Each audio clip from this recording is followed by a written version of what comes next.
Hello, Francis here.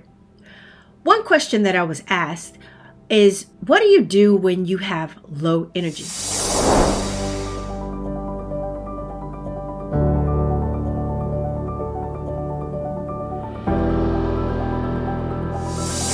Well, let me answer that question, because low energy, it comes from different things that happen in someone's body. Sometimes it could be sicknesses where it could be an ailment that's serious or not serious. But that would be something that a person would have to discuss with their doctor. Another way of people being low energy is that you probably fall into a low category of depression, or you're stressed, you're overworked, you're bored, there's not a lot of creativity going on around you and with you, so that way your energy, it depletes. You're being around too many people, giving everyone a little bit of who you are, it depletes you. All of those things can put you into a low energy state. But how do you overcome those things? One of the things that you can do to overcome them, because you can overcome low energy. Low energy is not something that as a human you are designed to stay into that state. We're actually designed to stay into a more positive state. And in the positive state, we have creativity, we have passion, drive, a high energy, a high impact. You're excited about things. You want to do things, create things, make things. All of these things happens when you're in a state of high energy. So how do you go from being low energy into being a high energy person? Well, that can be different things.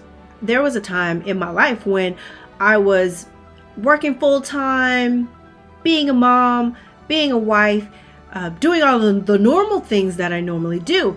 And I'm a high energy impact person. Well, this one particular day, I was hanging out with a couple of my friends, and we were on lunch break. And we went to this sandwich shop, and I just remembered feeling so tired and just fatigued. And one of my friends looked at me and was like, "What's wrong? Why do you look so tired?" And I remember thinking, why am I so tired? Well, I was tired because I, for one, had to get up super early because I had to make sure that my smaller children were up in time for school, making sure that they were dressed, their lunches were made. I had to make sure that we got them to school on time, making sure that I got to work on time. And on the top of it, I was going to school also. And I had to make sure that my schoolwork was done. So it was just a lot of things that I was doing in my day. And it was causing my energy to tank a little bit. So when you find yourself in those positions where you're just going and going and going and going and not really giving yourself time to reset, refresh, and recenter, you have to think about, what is the cost? What is the cost of you continuously going and not achieving those mile markers that you have set for yourself? Well, when I was sitting with my friends at the sandwich shop, I was like, and I thought about all the things that I'd done in my life. Well, that actually in that span of the week. And I saw where all of my energy was being given just here and there. And I was so dispersed everywhere in everything that I was doing with work, home, and personal life, that I didn't have time to reset. So one of the things that I had to start doing in order to make my day more, where I was getting back my time, getting back my energy, getting back to a state where I could still do the things that I needed to do, reach the goals that I had set, and still be me. Those things, it required me to do something. So I started moving more, and not moving as far as working extensively harder. No, I started doing fun things like dancing with my kids. You can do a lot with kid music that you're listening to and you can dance with. Or if you just like music in general, you can dance silly dances, and all of that is getting you moving, and it's actually boosting your energy level back up.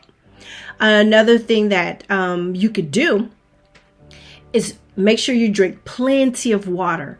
And I have friends that they hate the taste of water, but water is essential. It's a very necessity of our lives. Our cells need the water. Our hair needs the water. Our skin needs the water. Everything dealing with the human body, we need water in order to replenish those cells and rejuvenate all of the things that make us who we are. So I increased my water intake. I started moving more, like doing fun moving activities. Exercising is a really great way to bring your energy level back up. If you like to run, or if you don't like running, you can walk. Walking is just as robust as running, and actually you get more as far as energy and endurance when you're walking. You walk at a nice steady pace to get your heart rhythm up. And as you're walking, look around. I would prefer walking outside as to walking on a treadmill. But if you're walking in nature, now you can look at the blue sky, or if it's early in the morning, you can see the sunrise, you can hear the birds, you can get fresh air. All of these things, it's making your body and everything come back to life, and you're getting inspiration at this point. Your creativity starts to just churn and erupt within you. And also, you can look at inspiration. You could go to museums, look at some art, look at people who draw things, painters, look at the paintings. You can watch inspirational shows, anything that's going to spark your inspiration, your creativity, and your motivation. When you're looking at those things, your energy level again starts to rise. It gets higher and higher, and instead of you being depleted, tired, lethargic, drained, fatigued, you're getting out of that stage and you're moving more into your normal energy level or a higher energy level. Another thing that you can do to get you out of a low energy is reduce your stress. Reducing stress by reducing the amount of things that you are required to do for your day. And that can be, pulling back from being so available. So people, instead of them pulling all of your energy, your time, your attention away, that time and attention can be settled more on planning or strategizing things that you could do for your life to help you stay in a more high energy impact day. Another thing that's super easy to do is your diet. You could change what you eat. A lot of times, if you eat a lot of fried foods or fast foods, that's going to make you feel heavy. It's going to make you feel lethargic. It's going to bring your energy level down. But when you're eating live foods that's going to energize you, food that's going to make you feel good, that's going to help your energy level soar. So you're not going to have all those times in your life when you're feeling depleted. So yes, eating right, drinking lots of water, exercising, making sure that you are limiting your stress.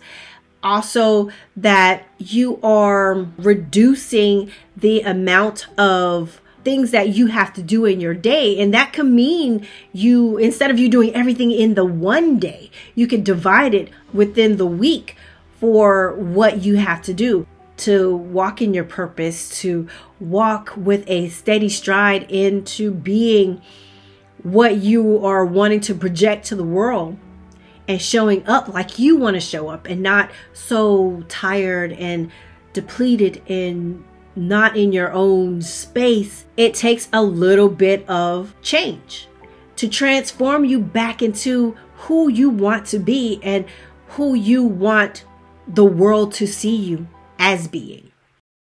I hope that's helped. And remember that change is not a bad thing. It's not a dirty word. It is actually something that is inspiring. To be a person who walks in purpose with the level of energy that you want for your life, it starts with transforming your life into the you that you know you can be. Until next time, remember, I believe in you.